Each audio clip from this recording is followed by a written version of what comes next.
Not ready. I'm gonna be so disappointed if you're not ready. Are you ready, boys?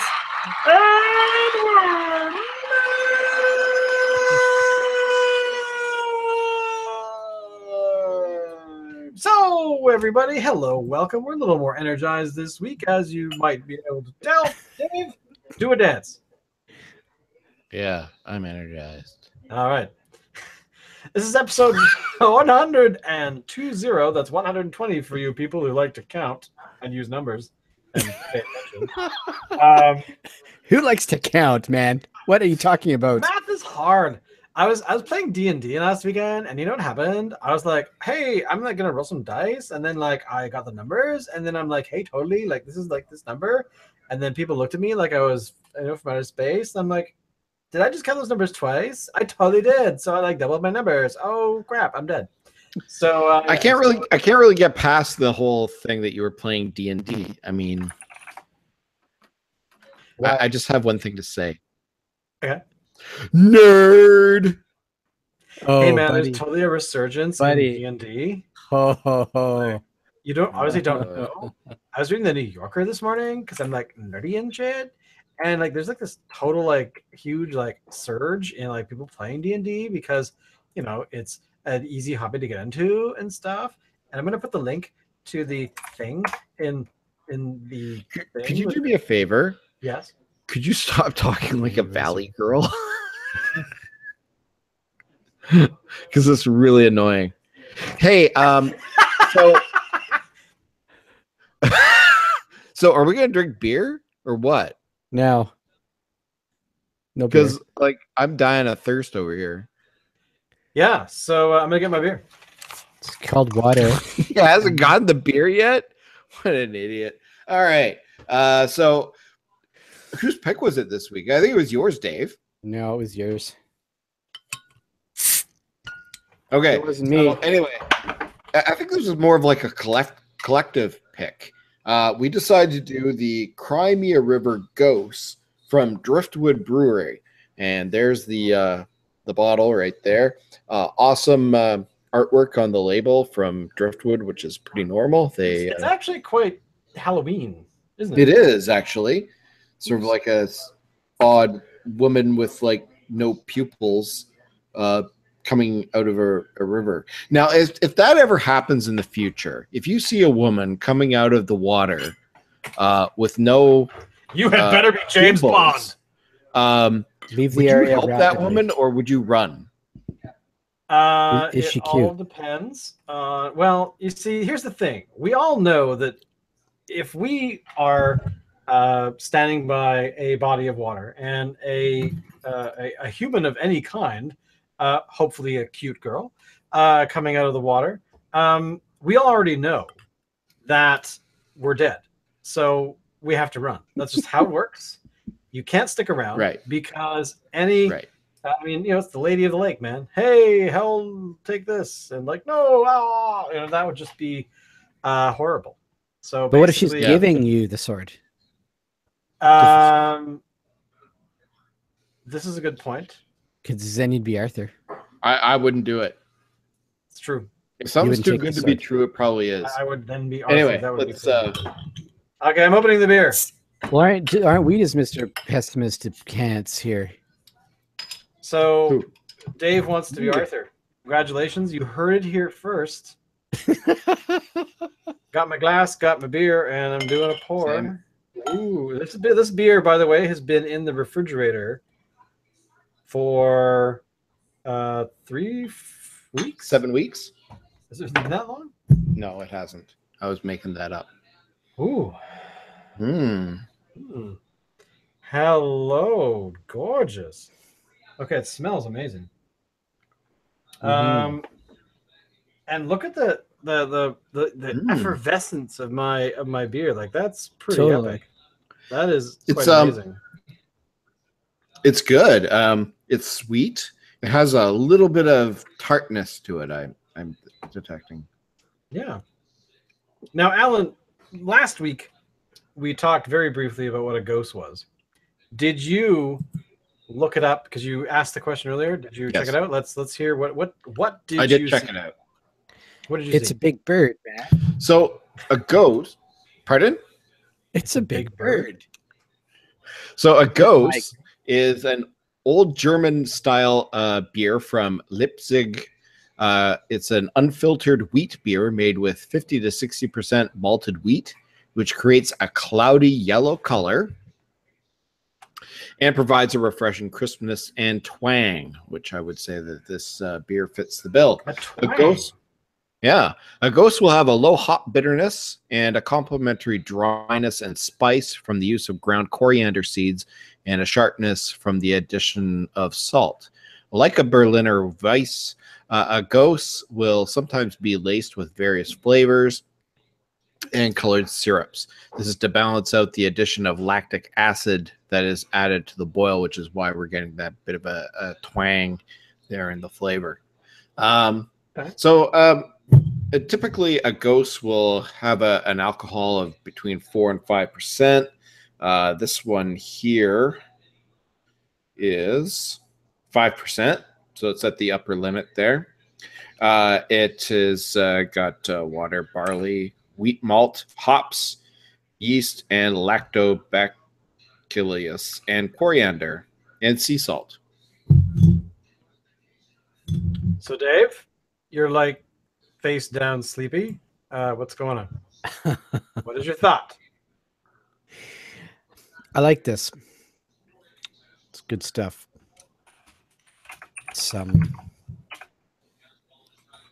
It is good. It's kind of this weird caramel mellow thing going on. I'm not detecting any caramel, but I do agree with you that it's mellow. It's a low key beer. It's not something that's really going to explode in your mouth with flavor or anything. You know that it's Gose. That's easy to tell just from tasting it. But you're not going to get like huge amounts of flavor with it. What do you think, Shane?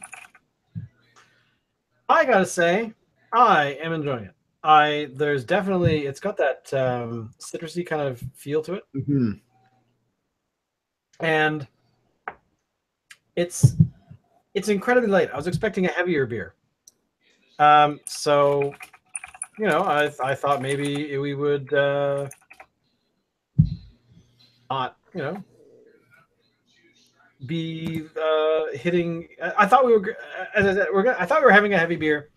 That's pretty much my only expectation because it has been sitting in the fridge for a while, and I kept thinking we might not drink it. But overall, thumbs up. Thumbs up. Now, we did. Now, we haven't had a lot of Goses before. Would it be Goses or goose? Would be the plural. I believe it would be Gose. Gose. Gose. We haven't had a lot Yeah. on this particular show. However, we did try a Gose, a black lime Gose from Lupolo Brewing Company at Beer Fest this past year. And I think Shane and I were in agreement out of all the beers that we tried at Beer Fest, that was probably the best beer that was there. Now, of course, we didn't try everything, but based on what we had, we really liked that. And aside from the black lime part, I'm really liking this. This is good.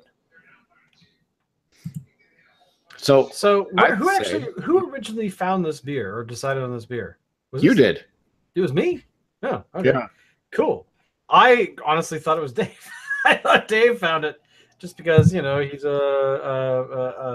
you found it.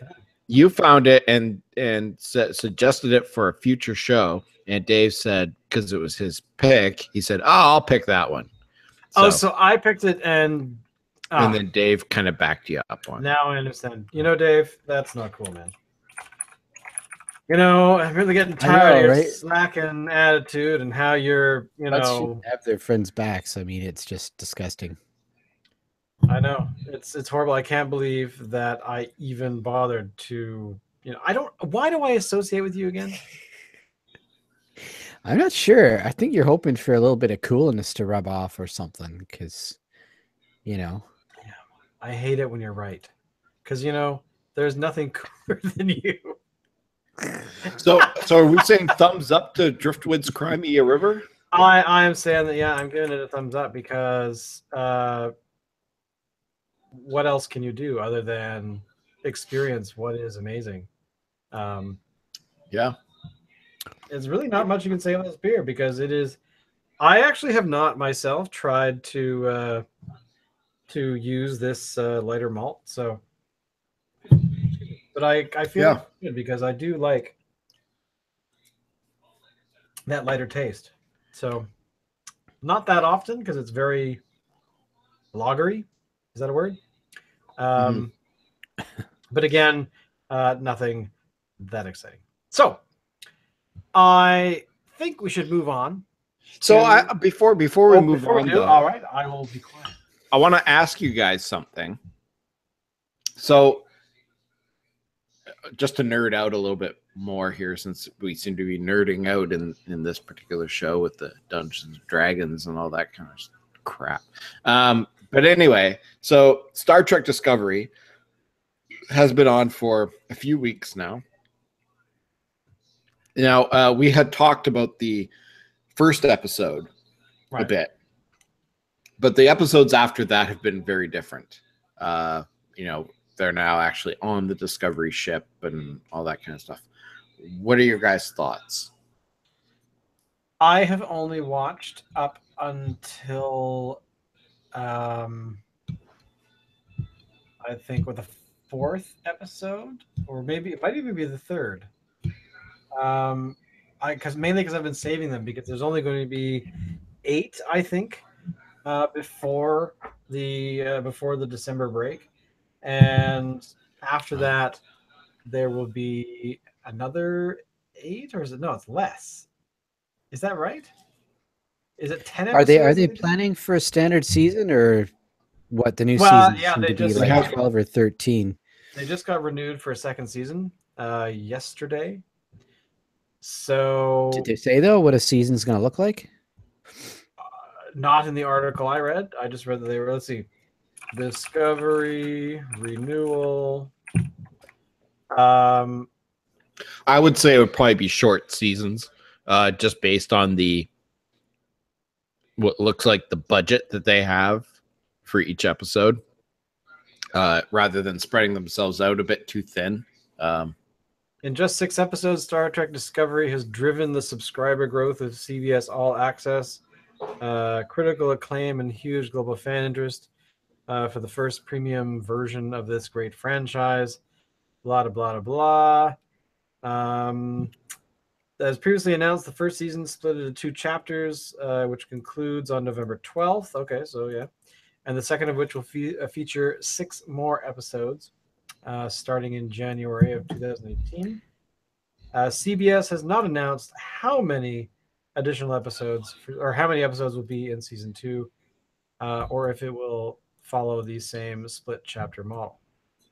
It is possible that they will not shoot the full sort of the usual 22 to 24.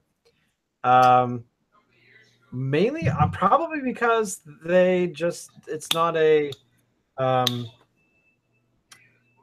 focus. I think that a lot of those big production companies like ABC, NBC, etc., all the broadcast ones, are switching to kind of that 12, 13 episode magic number. So I don't mind. I don't mind. You don't mind? No, because I think it means, kind of like Alden was saying, that you're getting better TV out of it. I agree. I mean, there's definitely, when you compact a story into that amount of time or that space, it does nothing except improve because writers have less time to fill, so they actually can focus on the story. Where I think that longer 20 to 30 episode season is just a bit too hard. But let me ask you, do you guys when you watch it, do you feel like you're watching Star Trek? Like, Shane, you may not have gotten up to the episodes yet, and Dave, I don't know if you've seen all the episodes. Up to huh? Up to 3. Up to 3. Yeah. Okay, so I'm trying to think if it was episode 4 or what that had 3 F-bombs in it. Wow. Yeah, and I'm like, that's Star Trek? I mean, I'm not offended. I'm not offended, but at the same time, you know, it's a very un-Star Trek-y show. Yeah, totally. I think Gene Roddenberry would be rolling over in his grave. Yeah, I suppose, but I'm also I'm a little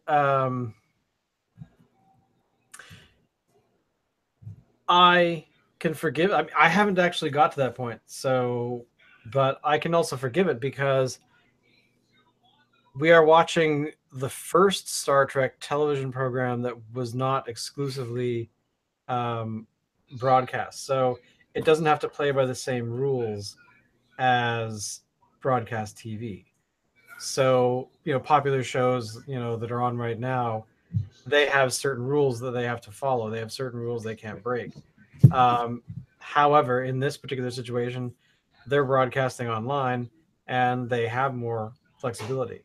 And I can forgive them adopting a more mature kind of attitude with dialogue because, quite honestly, we're not in TNG land. We're still very much early on. So, you know, it's if you do the math, it's roughly 100 years before Picard is even born. So yeah. So, you know, you have that spread of time for, you know, the maturity of the Federation or whatever you want to call it. But again, we've also got all these different, the audience for the television show has also changed.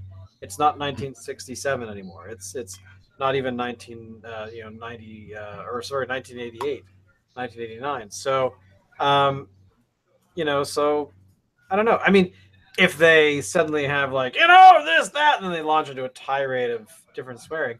Now, again, let me actually ask, because I don't know, which character did it? Like, was it a Star Trek character, or was it a sort of the villain of the week? Everyone wants to know. Everyone wants to know. Why is there swearing in the new Star Trek? It was actually it was officers in the line of duty. Okay. Very casually. I wanted to know, because if it was like a villain spouting the profanity, then that would make more sense.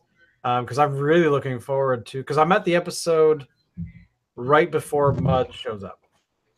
So that's, I guess, episode 4, maybe, or even yeah, those must be 4. So, you know, you have these sorts of things. So anyway, as I was saying, the audience has changed. The audience expects different things. The audience expects more of that sort of raw. I don't know. I myself was not expecting more of a raw Star Trek, but I'm also willing to go with it because I'm enjoying, to be honest, I'm enjoying the Orville as well. Totally. Have you guys been watching it? Haven't seen it yet. It is surprisingly. I thought it was. Here's the thing: is that I like Seth MacFarlane. I have not enjoyed the films that he's made, like A Million Ways to Die in the West and stuff like that, because it just hasn't really. There's really nothing. I don't like that comedy for comedy's sake. I prefer come up with story, fill it with characters, and then if you want it to be a comedy, you know, let the comedy of the characters come through rather than, you know, the joke to joke to joke. I mean, I hate sitcoms for that thing. The joke, the first line is a joke, the next line is the punchline, the next line is an opening, the next line, like there's no real character sort of reality to it. Like I need a little bit of reality. I don't need a lot. I just need some.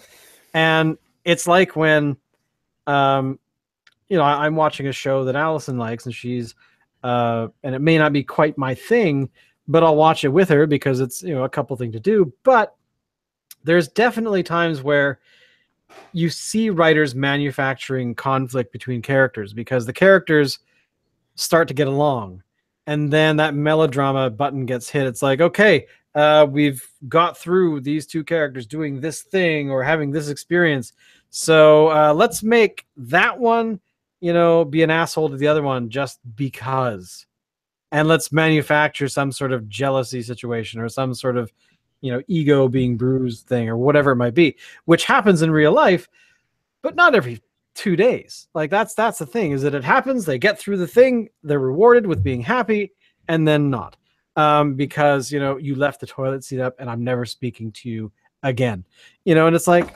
really. And to me that's just really incredibly lazy writing, even for melodramas. So yeah, but anyway, I'm willing to adapt because I think that the world has kind of got to that point. I'm dying to see Fargo. I have not seen Fargo yet. I gather they're in their third season, and in the third season, Ewan McGregor plays two characters. Oh. So he plays like brothers, like one is a villain and one is a policeman or something. So I actually don't know. I don't know who they are, but I know that they're sort of very much the opposite. So, but I'm interested to see that because 10 years ago, you would not see Ewan McGregor going and doing a television show. No way.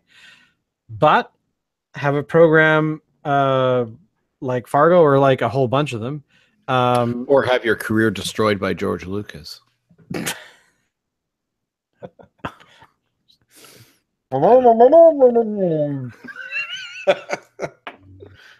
That too.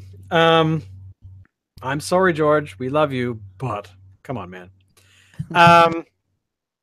So anyway, yeah, that's just kind of my read on it. All right, cool. Hey, I didn't want to get it unless it totally blows. Yeah. All right. What other cool, fun stuff are we talking about here? Well, you showed us this amazing device here called the Hoppy. HOPII, your personal microbrewery. So I've just been scrolling down this over the last little bits, and I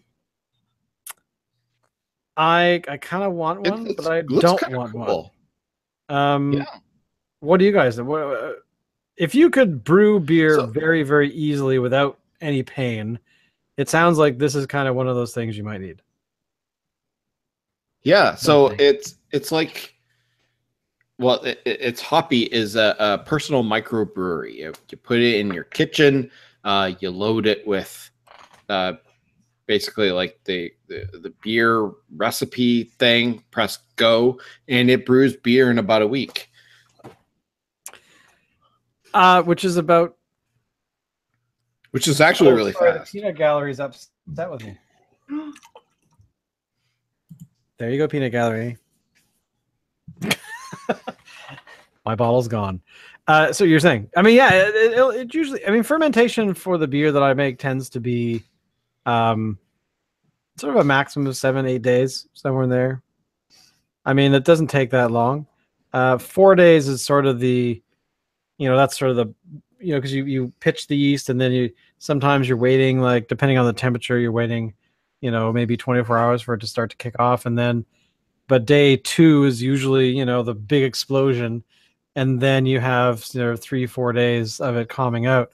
And I always leave it sort of for a full week just to make sure that fermentation is definitely finished, or at least the bulk of it, because then I secondary it and put it into bottles, and then it's drinkable. Because I think my record is I did a brew and the fermentation exploded within like a few hours, and then fermentation was really done sort of in a few days.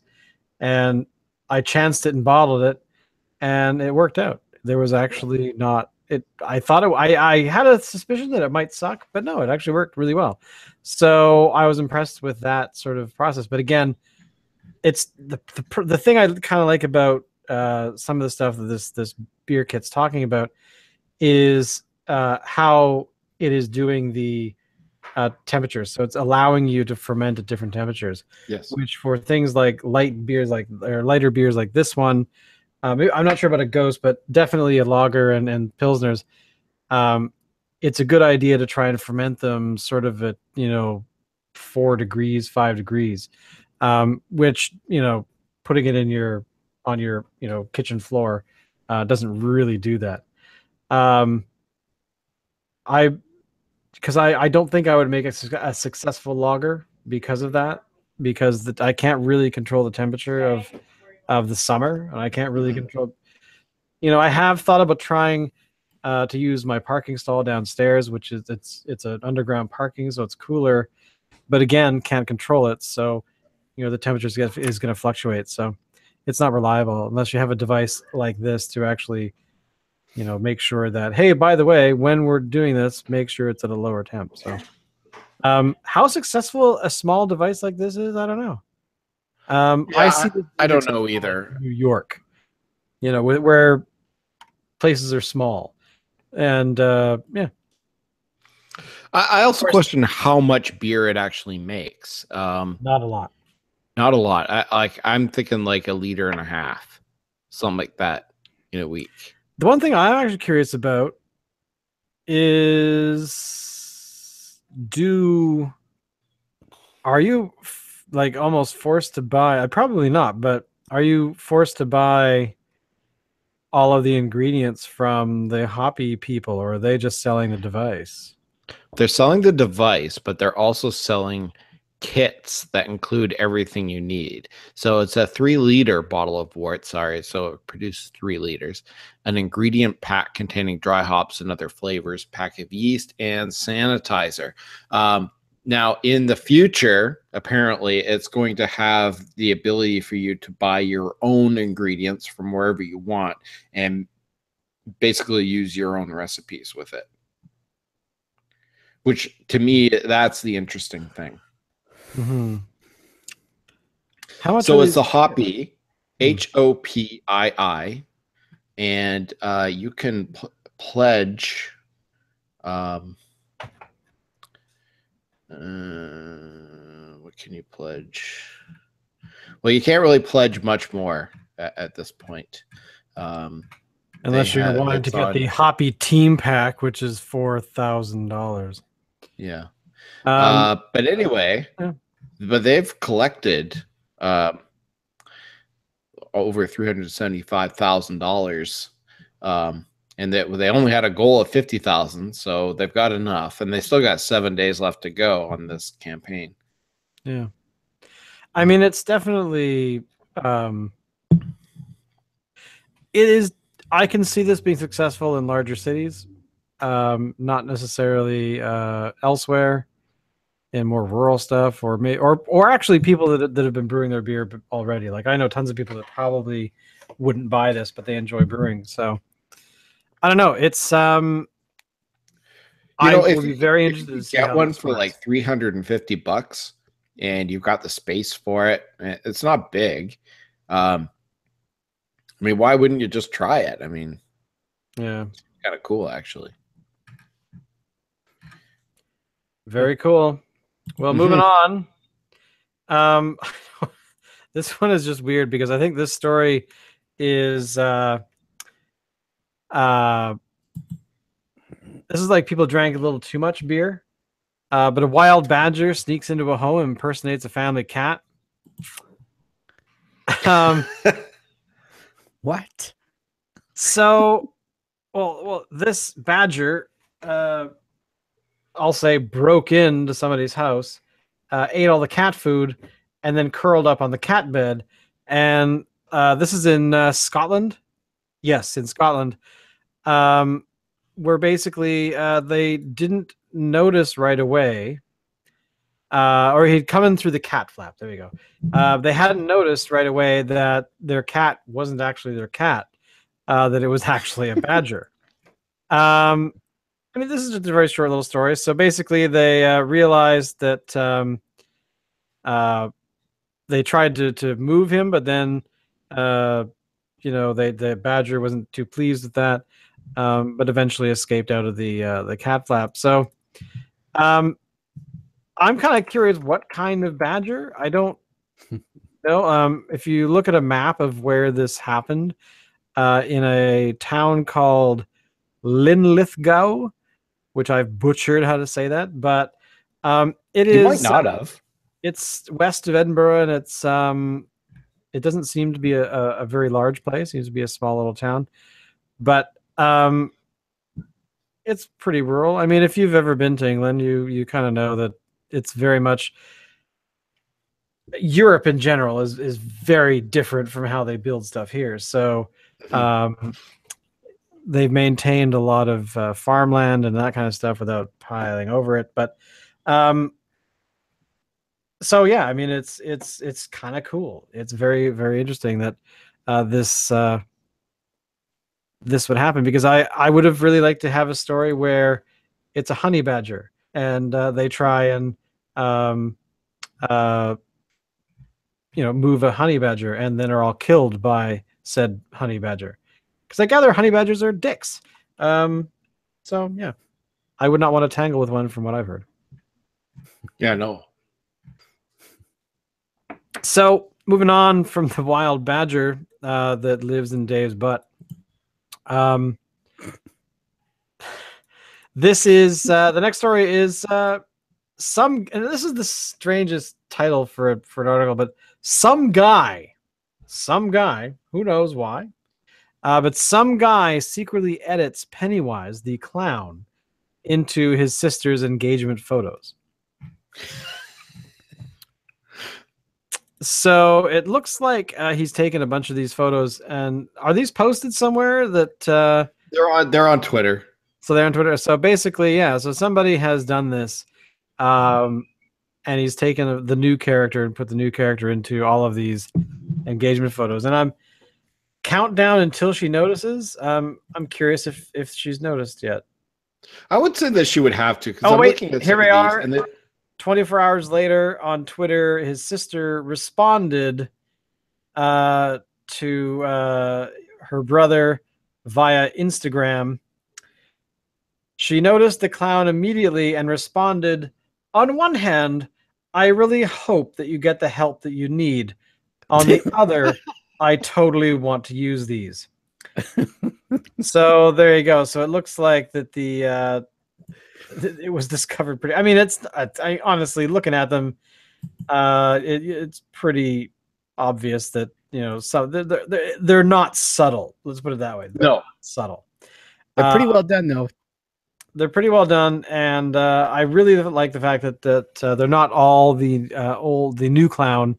That a couple of them are actually, or at least one of them. Let me see. Are they? One of them is Tim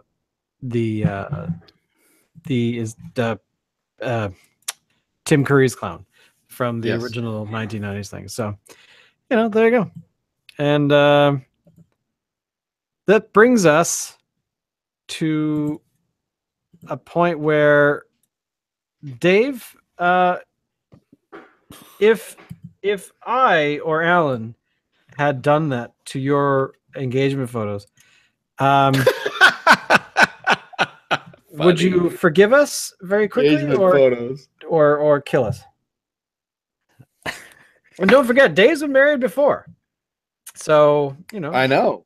I didn't have engagement photos. Oh, you didn't? You actually had no. That's what went wrong. So what happened? Why did you not have engagement photos? It wasn't a thing. It wasn't a thing. Are engagement photos a thing? No. Alan, did you guys have engagement photos? No, we didn't do engagement photos. I seriously think engagement photos are more of a thing now than they used to be. Wedding photos, absolutely. But engagement photos? I mean, what? Wedding photos? What, you mean you're supposed to have a cake? What? You mean I'm supposed to pay for a cake? I think engagement photos are kind of a thing. They are definitely now, because why not? I guess. Well, if you've got the money, I guess, yeah.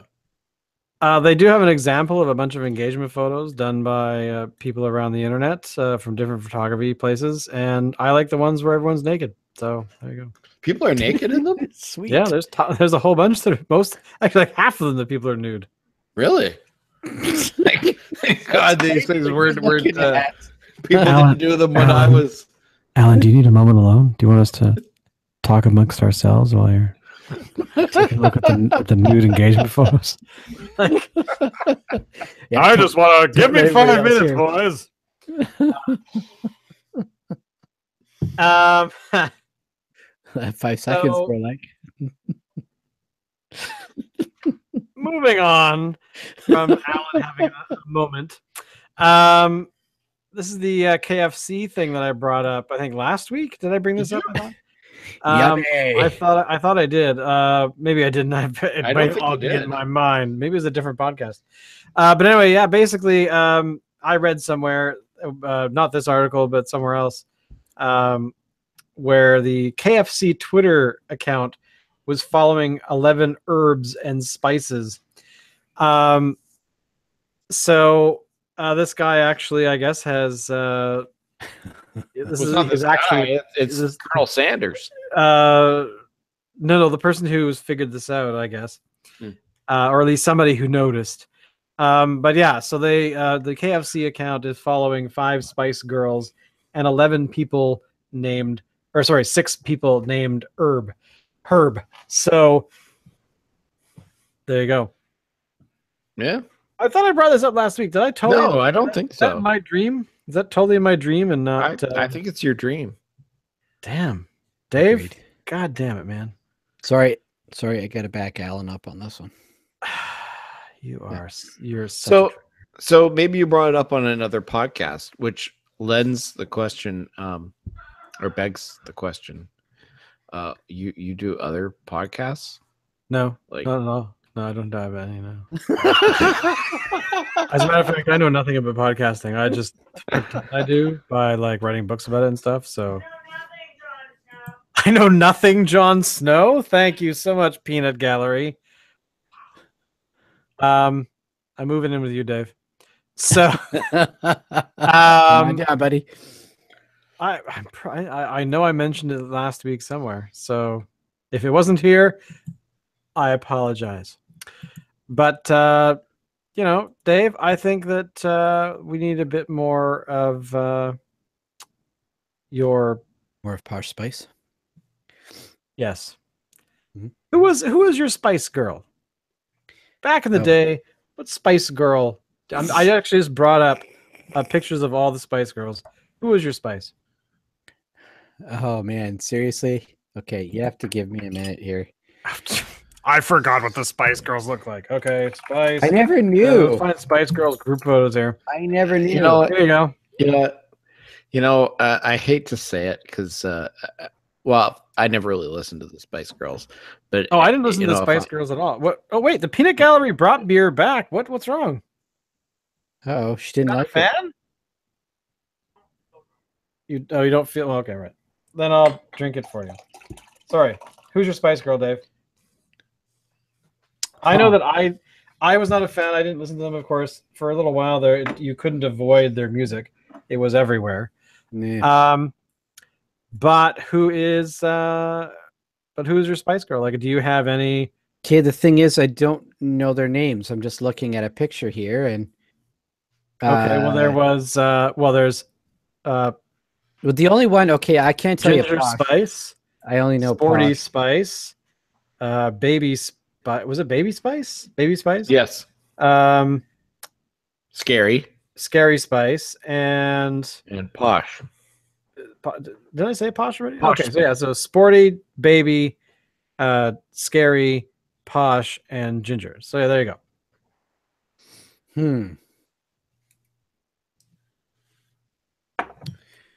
I'm Thing is, surprised you don't follow the girl power lord, Dave. No, sorry.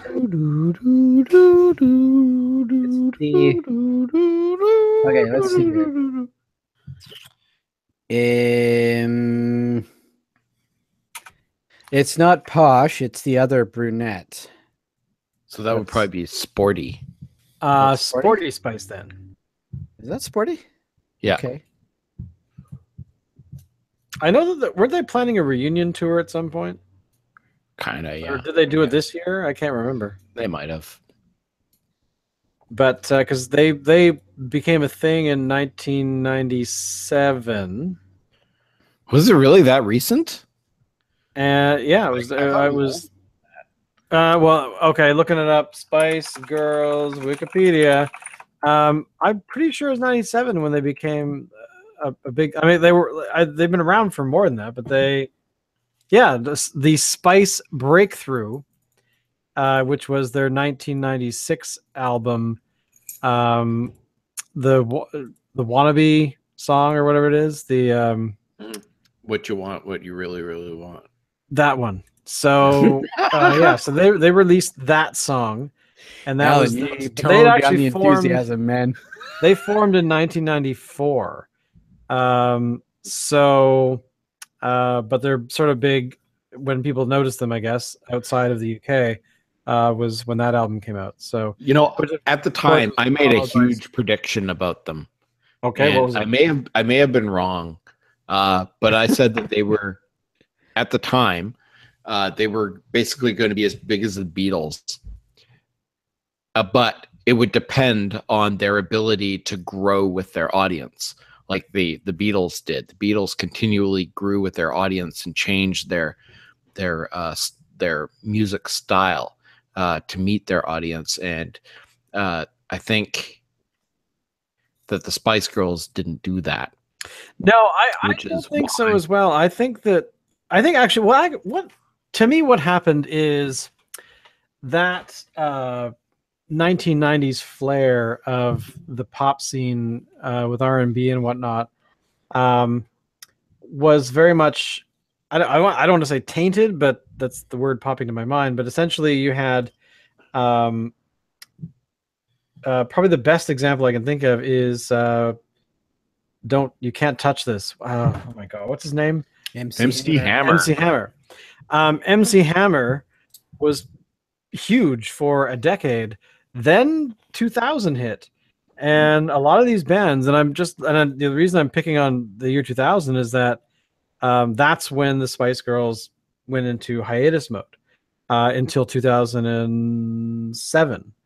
So you had these large sort of groups that, NSYNC and the Backstreet Boys and all those sorts of things, where somewhere around the turn of the millennium was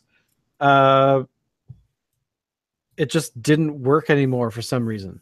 Like that sort of music that was very popular for a long time started to shift. And I don't know, I mean, I'm not a music expert, but to me, it's sort of, we had the grunge sort of stuff start in the early 90s and, kind of played itself out up until about 2000.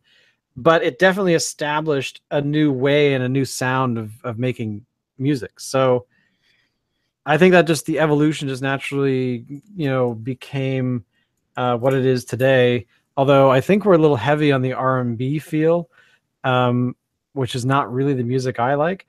And just to back up your point about the Spice Girls didn't adapt, think about Bob Dylan, who, like, almost every album had some major sound change.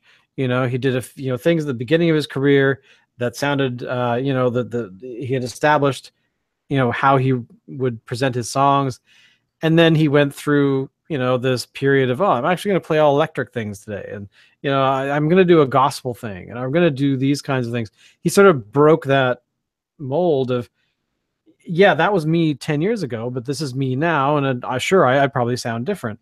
So, bands that kind of adapted and changed and tried to sound slightly different from album to album probably have better longevity. And I think, I don't know, did the Beatles do that too?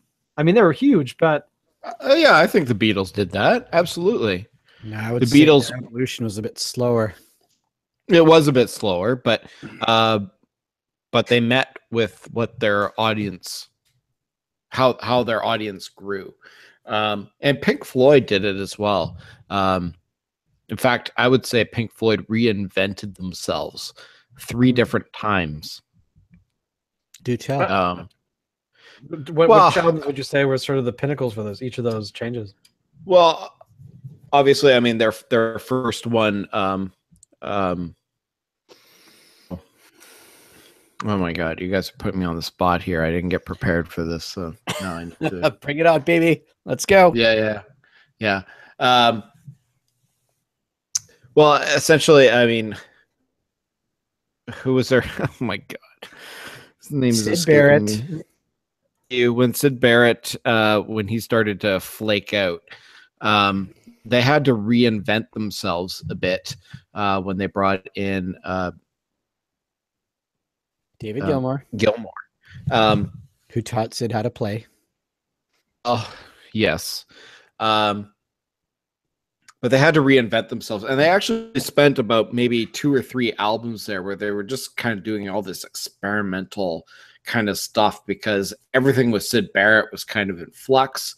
And then finally they decided, nope, we don't want Sid Barrett in the group anymore. Actually, what they did is they decided they were going to do an album. They just didn't bother calling Sid Barrett and say, hey, show up here. They didn't even fire him. They just stopped calling him. So they reinvented themselves at that point.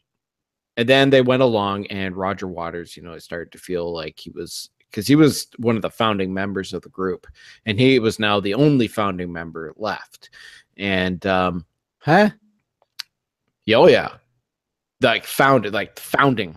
So it was Sid Barrett and Roger Waters that founded Pink Floyd, and they brought in Richard Wright and God, Nick Mason. Thank you. Yes, thank you. Oh my God, what's going on here? I should know these. I should know these names like this. Here. Anyway, so Roger Waters through the 70s, he felt that he was sort of like the controller of the group, and he started to exert that control. And eventually, with the final cut, which was their ended up being, or what was supposed to be their final album, it was their final album with Roger Waters.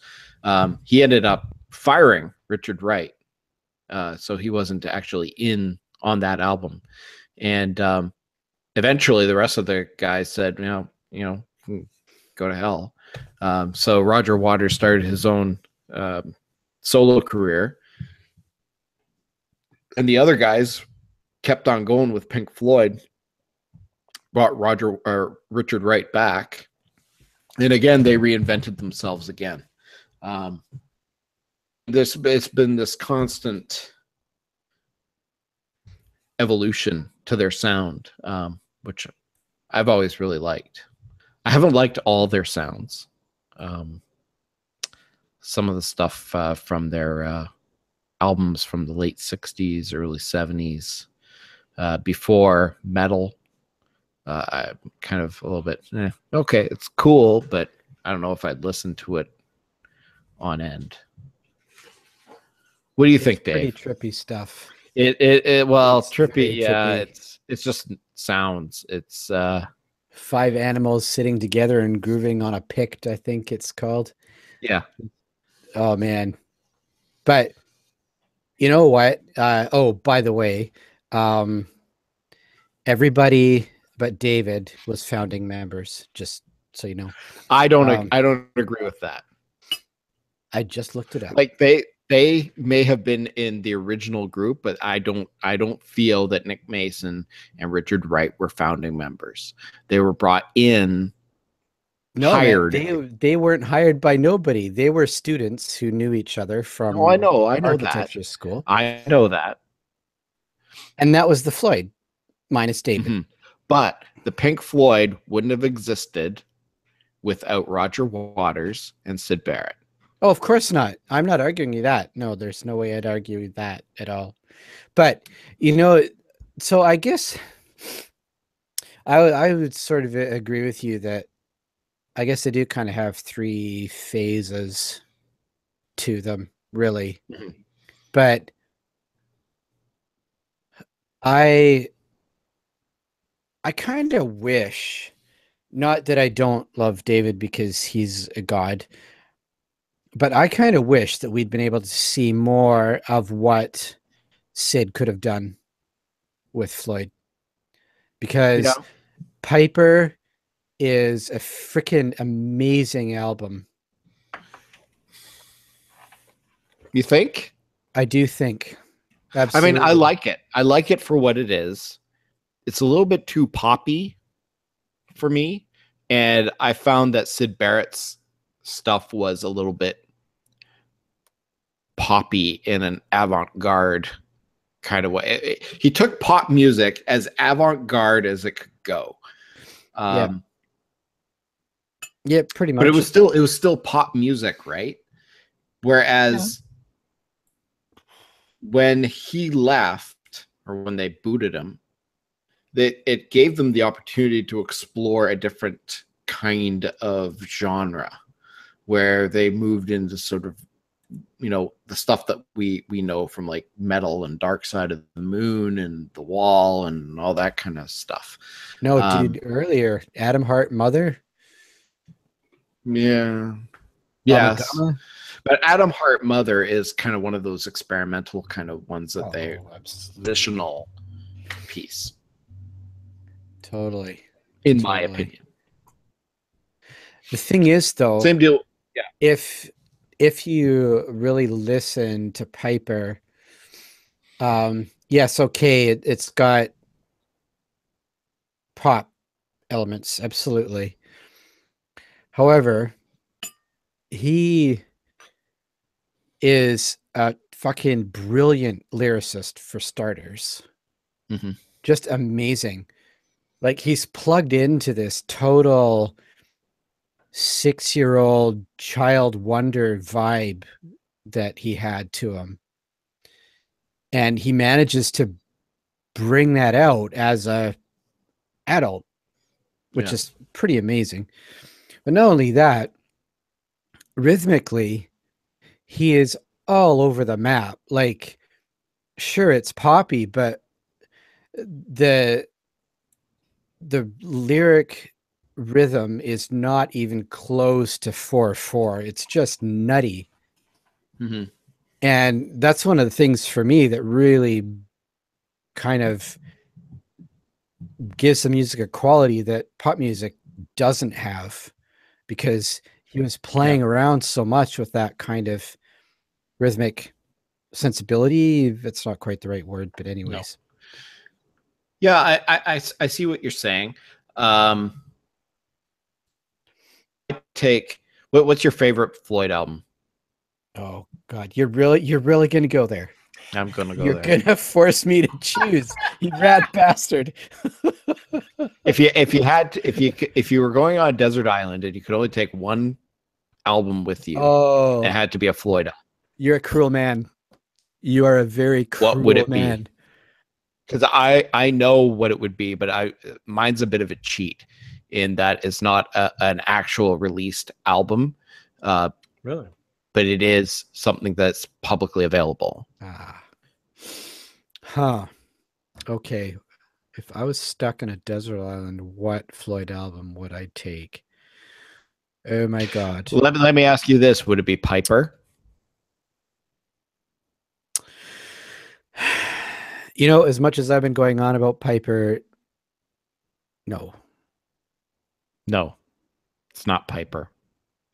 And never will be. I appreciate what's on Piper. It sounded like a threat. You will never I appreciate like that album. I appreciate what Piper is, and I listened to Piper, but I couldn't play it through and then go back and play it again right afterwards. Whereas there's other albums that I could and have. You know, I kind of almost have to do this through gritted teeth because of huge popularity. But I think I really would just have to go with Dark Side. Really? I think I would. For me, I would take a recording of Live at Pompeii. Oh, okay. I'll give you that. I will absolutely Live at Pompeii. I can listen to that end over end over end over end over end. Yeah. I might, you know what? I might have to join you on that island.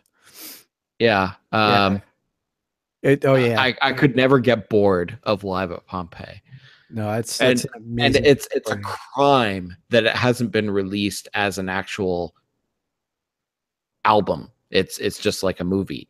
But it's but musically, especially the echoes. I also don't like how they split echoes into two parts on it, but I mean, it's just the sound is just so good. Oh yeah, it's amazing. It really is. And the third part of A Saucer Full of Secrets, Celestial Voices, that is really, it's something else. I've heard Celestial Voices on a number of different albums, including the original studio album, Saucer Full of Secrets, and nothing measures up to the recording from Live at Pompeii. I have to admit, I haven't listened to a lot of Saucerful, especially recently. Saucerful has some good stuff. Oh yeah. But again, this is another one of those albums that's kind of like, it's pre-metal, where I really feel like Pink Floyd found their sound at metal. And Saucerful is still sort of like they're playing around with some stuff, and I appreciate it from that point of view. But from a listening point of view, it's not really as palatable as some other albums are. If I was to choose a studio album to be my favorite, it would be metal. Really, eh? Mm-hmm. I gotta say, Shine On You, Crazy Diamond. It's an incredible piece of work. Well, that's on Wish You Were Here. I Wish You Were Here. Yeah. I mean, metal is freaking good too. Yeah. I'm trying to remember. There's a soundtrack. Oh yeah, the soundtrack for More. Yes. I really like that one. Yeah? I do. I've listened to it many times. Some of it, maybe not quite so much. Like, it's not necessarily end to end as strong as, say, a metal. Yeah. Or Time. I mean, for me, I think in a lot of ways, Time, Dark Side, I think is really. But Time is the best song on Dark Side, isn't it? Peak. Is it the best? I think it is. Really? I know. I mean, I really enjoy Time. I do. But I don't know if I can say that because Or is it Brain Damage? No, not Brain Damage. Don't say Money. Don't say Money. Money. No, I won't say Money. I would say Time over Money. Okay, good. The thing is, though, just the stars aligned for that album. Absolutely. I mean, it's up there with. I think it's consistently been, in people's top 10 rock albums that every listener must have in their library, kind of thing. It transcends Pink Floyd. It does, doesn't it? And I guess part of what knocks my head off when I think about it is, and I honestly, I haven't dug super deep, but I do know some of the work they had to put into putting that album together. And would you see anybody trying to do what they did to put that album together today? No. I don't think so. No, really and the thing is that record companies today wouldn't have the patience for a group like Pink Floyd today. That's true. If Pink Floyd were just starting out today and everything that happened to them then happened now, they would be done after Piper. Yeah, I think you're right. Totally. You know, I mean, this is starting to veer off topic, but we're way off topic. Well, okay, from the topic we're on at the moment, but it's stretching it just a little bit. I think, and Shane chime in. I think for my money, the place to go for tunage now is YouTube, because that's where I've been discovering the really funky, honest to God musicians that are doing cool stuff, and managing to make at least a bit of a go of it, you know, not being beholden to company money and all that kind of stuff that comes along with it, you know. But Pink Floyd was beholden to company money at the time. I mean, they even wrote about it. Absolutely. Yeah. You know, Have a Cigar and all that kind of stuff about how, you know, like, you know, record companies were controlling, but they weren't as controlling then as they are now, because Pink Floyd was allowed to make, what was it, like 3 consecutive conceptual albums that basically were just experiments of them making noise. Yeah. You know, while they found their sound and dealt with the aftermath of Syd Barrett leaving and trying to find their way again. Yeah. 2 albums with Syd Barrett? Yeah. There's no way a group would be given that kind of leeway and patience these days. No, I think you're right. Not by the companies. No. And that's why I say, I think for my money, the place to go these days is YouTube. If you have the patience to do the digging that you need to do. Unfortunately, that's the downside of YouTube, is there's so much out there that it can be a challenge to find where you fit, you know, as a listener. I think if you're going to be on YouTube, you have to find a way to be so creative that, you know, you can, it's almost like a juxtaposition. There's a guy, his last name is Scanlon. He's on YouTube. Yeah, Rob Scanlon. And what he does is use unconventional instruments to play heavy metal songs. So, like, he'll use a banjo to do a Slayer song, or he uses a cello to do something from System of a Down, or you know, he does all this kind of stuff, and he's really talented, and he's got quite a nice setup. Yeah. His instrument, like the cello that he uses, is like, it's that electric, pretty incredible thing, and it's weird. It's like, this guy must have like some serious coin. Anyway, I don't know. I think he's just really, really good. Yeah, he is good. You need to have something like that. You can't have necessarily original work unless there is something about it that grabs people's attention.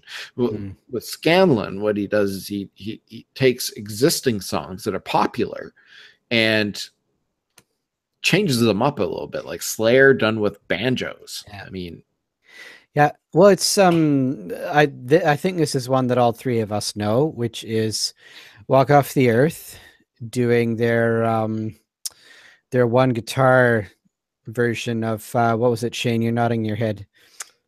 I can't remember the name of it. Oh my God. Allison, Walk Off the Earth. They're all playing the guitar at the same time. What's it called? Somebody that I used to know. Thank you. Thank you. Yes. So that's what you're talking about, Alan, that kind of thing. Walk Off the Earth is a really good example of that. They take popular tunes that most people know, and they do that on purpose, obviously. But that band, I love those guys. Maybe from Ontario. I'm sad that I missed them when they were here at Music Fest a couple of years back. Because they are a band that I would love to see live, because I can just imagine the kind of show they put on. Saw them live. Did that. Suck. How were they? They were good, but unfortunately, They were opening for what band were they opening for? And then we left. Walk Off the Earth Alley. Oh Jesus! What the hell were they called? Like Stupid Morons or something? What? Oh, Mariana's Trench. So open for Mariana's Trench? they What? did. This was, I think, last fall, maybe the fall before that. But somebody invited us to go. They said, we have tickets. They're cheap. Do you want to go? We're like, yes. Who's playing? Oh, Walk Off the Earth. Oh, cool. Let's go. So we went, and they played 3 or 4 songs. And then it became apparent that they were actually opening for the other band, Mariana's Trench, who I'd never heard of at that point. And the funny thing was that we're enjoying the show. And then they're like, okay, good night, see you guys later. Here comes Mariana's Trench. And I'm like, really? They're what? They've only been on stage for 20 minutes. What the hell's going on? And then Mariana's Trench came up, and every child around the age of 13 stood up. Girls, of course. I don't recall seeing any other younger boys. And 40-something mothers. They all stood up and went berserk for this band. Huh. And I think we stayed for the first song, and then we kind of did the thing where you're looking at your friends, and your friends are looking at you, and we're like, yeah, we're out. So we left because I am not their audience, because it was funny that the place was, it was decent. There were people dancing and stuff like that when Walk Off the Earth was there, and then it was just like, it's like you didn't even notice them. These little teeny boppers, and their moms all stood up and went just nuts. So yeah, so Mariana's Trench is, again, I think, another Canadian band that does stuff, and I don't. They're what?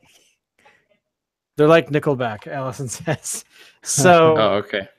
Don't even look them up. They have their audience. I know that us three.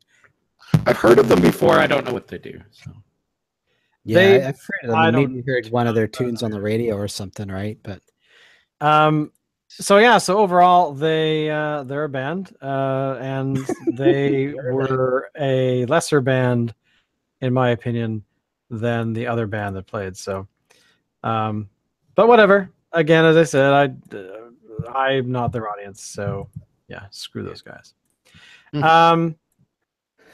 Excuse me. So. Overall, the other thing I was going to say about Walk Off the Earth was the Little Boxes video.